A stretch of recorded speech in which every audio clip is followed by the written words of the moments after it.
Hello guys, welcome back. So right now, nasa day 5 na ako ng closed beta testing. And at this point, I wanna talk more regarding sa dalawang main NFTs na meron tayo sa Space Crypto. These are yung spaceships and yung mga based. So, for me to do that, magre-refer ako sa main document ng Space Crypto, which is yung kanilang white paper. So let's go through the white paper of Space Crypto first. So ito yung kanilang white paper. So if you don't know how to access it, just go sa kanilang main website, which is yung spacecrypto.io, and then meron doong let me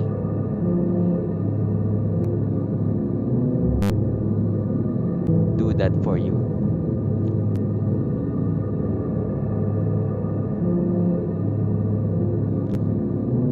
So ang website ng Space Crypto is basically https space crypto.io, right? So ito ang kanilang official website na dito rin natin ma-access later yung kanilang game once na na siya, officially launched na siya. Segue, so right now open na sila for public testnet, which will happen based dito sa date January 22 to January 27. This is in preparation for their official launch, which is, if I'm not mistaken, around first week of February. So going back, so click lang natin tong white paper dito, and then makikita natin yung information related sa Space Crypto as a crypto P2E game. Okay, so let's go sa spaceship. Okay, right.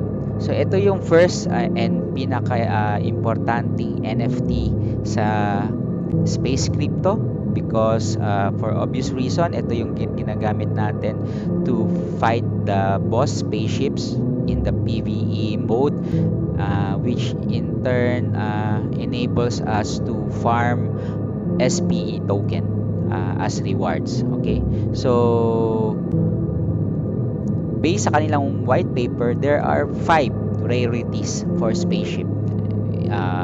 For those who are already familiar with any crypto P2E game, alam na natin to.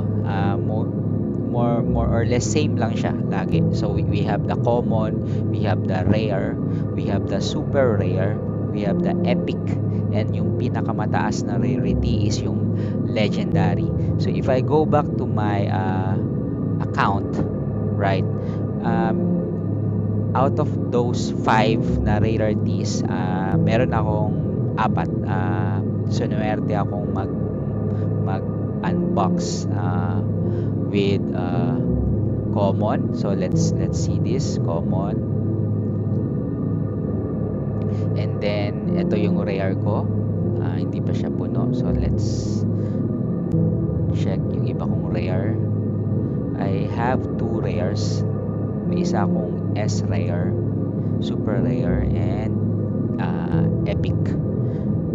Anyway, so ito yung isa kong rare, and then meron din akong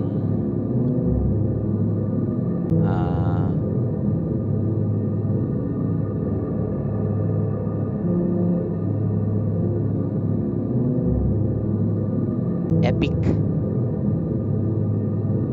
and then finally super rare. So madali naman siyang ma-identify, color coding scheme sila. So for common, red siya yung background niya. For epic is, I think this is purple. For super rare is green. for rare is para siyang white na transparent. I don't have a legendary, so hindi ko sure kung anong kulay niya. But if susundin yung nasa white paper, it's para siyang, I guess, gold. I don't know. So, yun siya. So, different rarities will have different attributes. So, the higher yung rarity ng spaceship mo, the higher din yung mga attributes niya. So, going back sa white paper, may ano siya, tatlong attributes. So, ano yung mga attributes ng spaceship natin? So, una, yung amount ng ammo, right? Which is, makikita mo siya dito sa bar na to, right? So, let's say for common, ang ammo niya is, ammo means ammunition, is 1050 ammunition. So, iba-iba sila. So, the more na mataas yung rarity mo, the more na mataas din yung mga attributes. As I said earlier, so let's say sa Epic, if you notice, ang ammo niya is, I think this is, pag fully charged siya, yung full ammo capacity niya is around 4,500. If I'm not mistaken. So, right now, nagcha-charge pa siya. Right. So, ano yung ammo? Ito yung ginagamit mong basically na bala para atakihin si boss spaceship. So, the more na marami kang bala, the more na matagal kang makaka-atake. It's as simple as that. Alright. So, next is yung firing speed. Ano yung firing speed? Sabi dito, this is how fast the spaceship will shoot. So, I guess ang logic is the more na mabilis kang bumarel, the more na mabilis din na makikill mo yung boss spaceship. Remember guys, yung mga waves natin, right, is timer siya, time sensitive siya. So, within a certain minutes, kailangan makill na natin yung boss spaceship, otherwise babalik tayo sa wave 0. So, importante yung firing speed ng spaceship mo. So, the more na mabilis siya, then the more din na mabilis nating madidestroy yung boss spaceship. So, ang speed niya, makikita naman natin dito rin, nasa baba, ito, let's say, si common, speed niya is 3. So, if you notice, si epic, ang speed niya is 6. Mas mataas again. So, the third attributes is yung damage. Ito para siyang multiplier. Based sa white paper, ang sabi niya, damage point is the measure of how much HP a spaceship causes its enemy to lose per bullet. So, may binigay siya example dito. I-digest natin. So, ano ibig sabihin nito? Let's say, yung common spaceship is meron siyang 900 bullets, tapos ang firing rate niya is 3. Let's say ito, diba? Kita natin dito, sample. Yung ammo, let's say itong common 950, sabihin na natin 900 siya. Ang firing speed niya is 3. Ang damage niya, which is nakalagay dito, tame, baka ano lang to, visual bug lang to, is 35. So, balik tayo sa example. So, yung 3 dito is, ibig sabihin, yun yung speed niya in terms of seconds. So, per second. So, 3 bullets per second. Ang damage niya, let's say sa example na to is 25, pero kung babalikan natin si spaceship natin, dito nakalagay 35. So, for the sake of discussion, sabihin na natin 25. Paano ang kanyang computation, kung mahilig kayo to break down information sa Excel file, so very useful.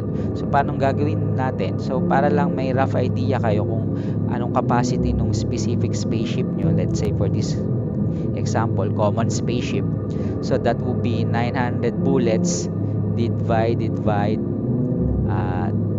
3. So, which means in 300 seconds, ubos na yung bullets nitong spaceship na to. So ayun yung unang layer doon, which is roughly 5 minutes sabi dito. Okay, so pag nangyari yon, automatic matatanggal na yung spaceship na yon sa wave battle at magre-recharge na siya. So mawawala na siya sa list of spaceships nyo na nakadeploy. And then gaano kalaki yung damage na madudulot nung spaceship na yon sa boss spaceship, doon papasok yung multiplier na damage. So in this case, nakalagay damage is 25. So i-multiply mo lang yung number of bullets mo, 900 times 25.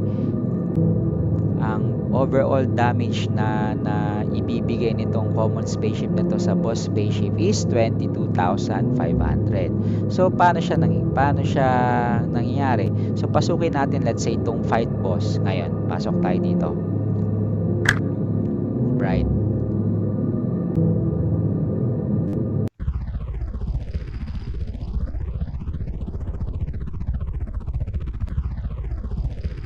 Oh, okay, I have a victory. Good. Naglaro kasi ako kanina. So let's say, saan nagmamatter yun? Dito nagmamatter yun. Sa bar na to. Ito yung health ng boss spaceship, right? So yung common spaceship na yon, assuming maubos siya lahat in 5 minutes, ang ibig sabihin nun is makakabawas siya ng 25,000 dito sa 160,000 na health ng boss spaceship. So ganun yung kanyang explanation. So the more na marami kayong spaceship na naka-deploy, the more na malaki yung damage na ibibigay nyo dun sa boss spaceship, the faster naman na matatalo nyo yung boss spaceship. So ganun yung kanyang logic or way kung paano natin tinatalo yung boss spaceship. Right? Okay. Now, let's go to the base, the second NFT na meron tayo sa Space Crypto, which is the base. Okay? So again, going back sa white paper ng Space Crypto, let's go to the base charger. Right? So sa white paper, ang tawag nila is base charger because anong nakalagay nyo dito? Kung i-imagine nyo na smartphone yung spaceship nyo, yung base is yung charger. So ano yung ginagawa nitong base sa spaceship natin? In a nutshell, right? Pinapabilis niya yung pag-recharge ng ammo ng spaceship mo. Okay? So bakit gusto mo na mabilis mag-recharge yung ammo ng spaceship mo? Para ma-deploy mo agad yung spaceship na yon sa wave battle with boss ship. Kasi as I mentioned sa mga previous video natin, right? The more na nasusustain mo yung wave attack, the more na nag-i-increase yung wave number mo, the more na potentially makakuha ka ng malaking SPE rewards. Right? So, ganun yung logic ng game. So, ano yung mga stats ng base? So, tatlo. You have the loading speed, you have the purchase value, and you have the base level. So, balik tayo sa game. Punta tayo sa base.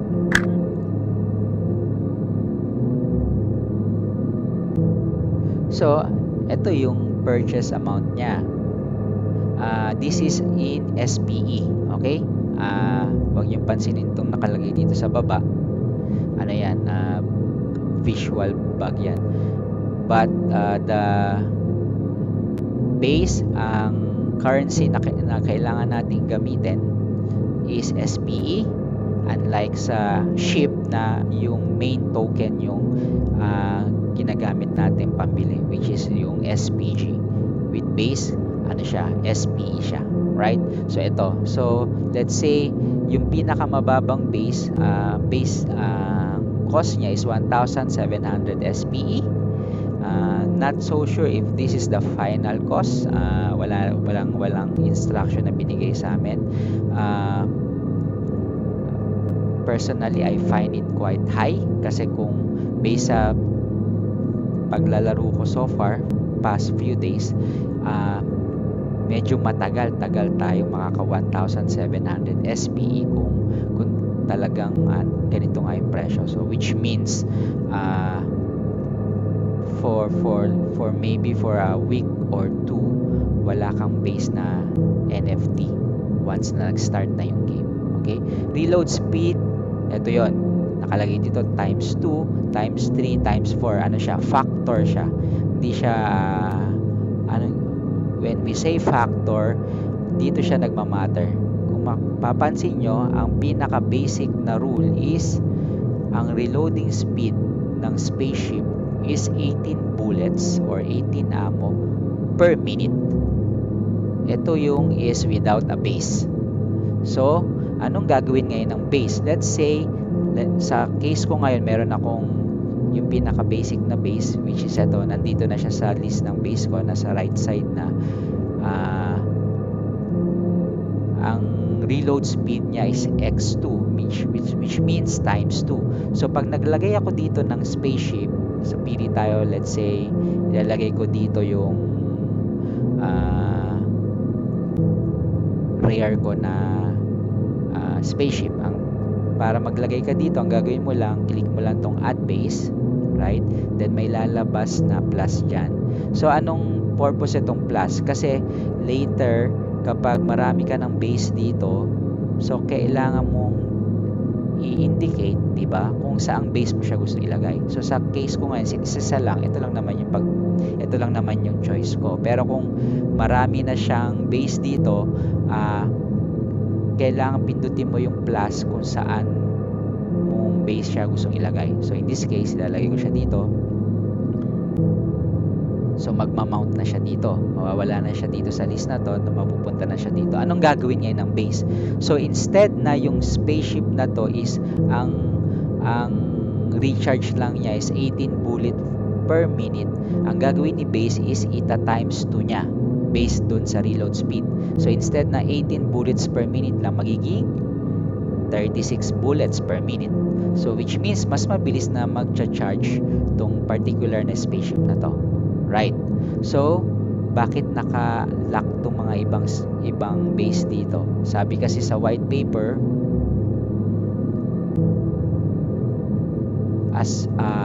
as long as you have a base of the previous level, you can unlock and buy the higher level base. Alright? So, ganun yung rason niya. So, meron na akong base na ito, na X2, kaya ngayon yung X3, naka-ano na siya, naka-unlock na sa akin. So, anytime pwede ko nang bilhin to. Pero, yung sumunod sa kanya, which is Alpha X4, naka-lock pa kasi wala pa akong X3 na base. So ganun lang yung explanation. So right. So yun yung dalawang main NFTs na meron tayo sa Space Crypto, and on later release, kapag open na yung marketplace or yung MP, expect na both of these NFTs will be there for you to either buy or sell, or I think pwede ring transfer. So isa to sa mga possible source of income din natin if you want to kumbaga buy and sell, right? You buy a spaceship, you want to sell it later at a higher price or what not. So that's it, guys. So I hope medyo naging clear sa inyo yung details ng dalawang NFTs na to, and enjoy the game once mag-open na yung public beta test at makasama kayo, and hopefully once na open na officially yung game, you'll be there to play and enjoy it. All right. Thanks guys. See you on my next installment.